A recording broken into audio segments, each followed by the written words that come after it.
こんにちは、笹ジャパニーズの笹です。私は普段 SNS で日本語に関する動画を配信しながらオンラインの日本語学校を運営しております。このポッドキャストでは私が普段感じたことや思ったこと、出来事などを日本語でそのまま話していきます。今日のトピックはマレーシア人の夫と仕事をする中でぶつかることについてです。私は今マレーシア人の夫とオンラインの日本語学校を設立して2人で仕事をしております。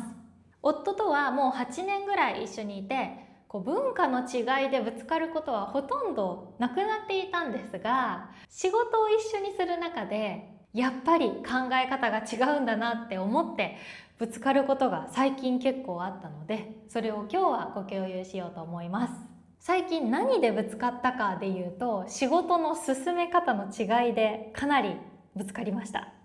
夫はマレーシア人で、仕事の進め方としては細かいところに注意するというよりかはざっくり見た時にできていたら OK というような判断基準で仕事を進めていて、私は日本人なので結構細かいところまでチェックして、完璧でなければ嫌だ、ダメだみたいな感覚があります。で、そうなった時に夫にとってはこれでもう仕事はできた、 OK だという状態でも、私から見るといやいやここまだ確認できてないとか、ここがまだ完璧じゃないっていうところで、これは仕事ができたとは判断できないというところで揉めることがありました。あとそれから私は結構深く考えてから行動するというタイプではなく、とりあえずやってみてブラッシュアップしていこうと考えるタイプで、ただ夫はちゃんと考えてから一歩踏み出したいというタイプで、これも結構性格というか考え方が違うので、新しいことを始める時に私はもう一日でも早くとりあえずやってみたいけれども、夫はちゃんと準備をしないとやりたくないみたいなところで揉めたりすることがあります。で、ぶつかってしまった時は本当にお互いちょっと感情的になって、お互いに自分が正しいと思っているのでなかなか難しいんですけれども、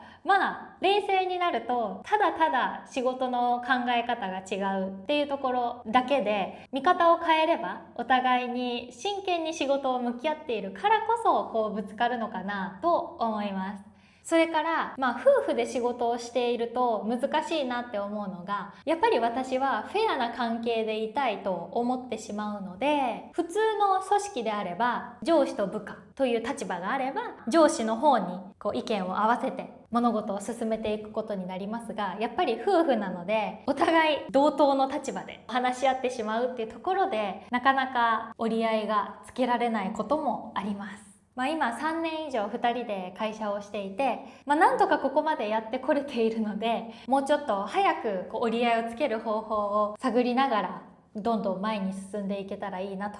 思っているんですが、直近で2回ぐらい仕事の考え方でぶつかることがあったので、今日はそれをご共有させていただきました。皆さんはどうでしょうか？お仕事をする中でぶつかる人ってどんな人ですか？価値観の違いや仕事の考え方の違いでぶつかることがありますか？ぜひコメント欄で教えてください。今日の配信はここまでです。最後まで聞いてくださってありがとうございました。ではまた次の配信で。